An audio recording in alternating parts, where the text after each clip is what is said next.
recognize this person? Yeah. This is the President of the United States, which is something that even a couple of years ago would have seemed absurd.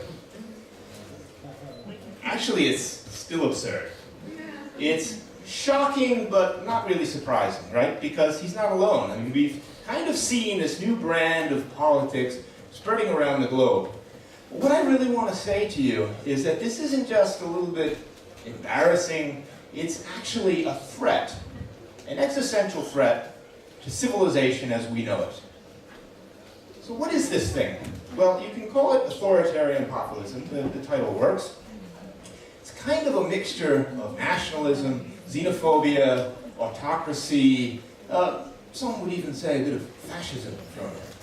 But we want to look at this a little bit closer. We want to look at how it works. We want to see why it's effective. Why are people buying this? I mean, what, after all, are these people actually selling?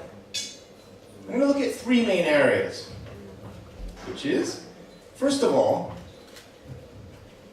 these people seem all to be obsessed with walls. You notice that? The message is fairly clear, right? Everything that's foreign is bad and has to be kept out.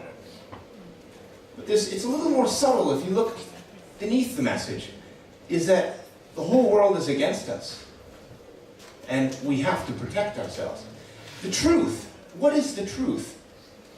People might find it comforting to have certainty, but if you have only one truth, the truth that comes from tradition and central authority, then you have no room for dissenting views. And of course, the strong man, this is the person who truly understands the soul of the people, and therefore is the only one that can be trusted.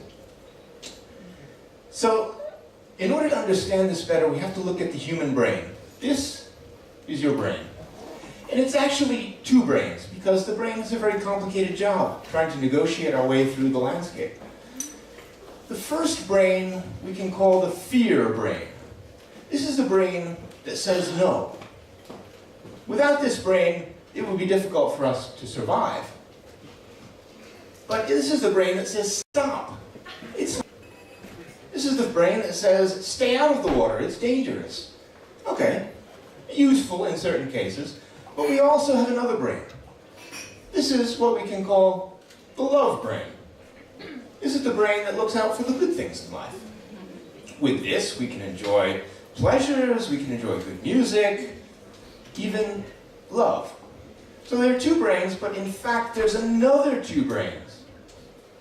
Because the brain works at times automatically. The automatic mode is gut reaction, it's snap decisions, unconscious processing. But there's also the manual mode, which is slow, deliberative thinking. Now, the important point is that the fear brain overrides the love brain, which is kind of sad, and the automatic mode usually overpowers the manual mode. Now, which parts of the brain do you think the populist message targets? Well, let's look at it again. Okay, here we have it. Only we can protect you from dangerous foreigners because we know what's best. This is like selling cupcakes to little children. I mean, this is easy. This is not a difficult sell. Let's look at the liberal message. We'll think about it, we'll take our time, we'll consult some experts, be very fair to everyone. Well, that's very reasonable, but that's like saying, eat your vegetables.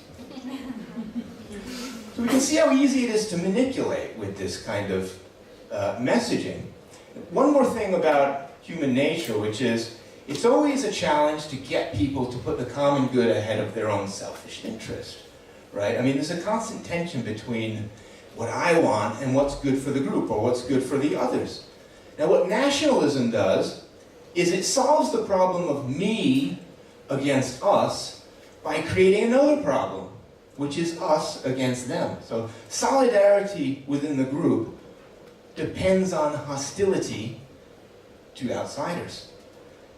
So what's the solution? Well, it's very simple. It's called liberal values. Yes, liberal values are like apps that help us to cooperate. They expand the circle of benevolence by getting us to trust each other, to help us to moderate those gut instincts. Instead of things like central authority and rigid traditions, we have things like markets, we have free media. These things allow us to trust each other. And that's very important. What's so dangerous about this new populism is it wants to roll back all of the progress that we've made for hundreds of years. What these people are selling us is a trip back to some fantasy in the past that never existed. Because liberalism is actually more than just part of the modern world. Liberalism is the modern world. Just remember this, we emerged from the Dark Ages once already. Let's not have to do it again. Thank you.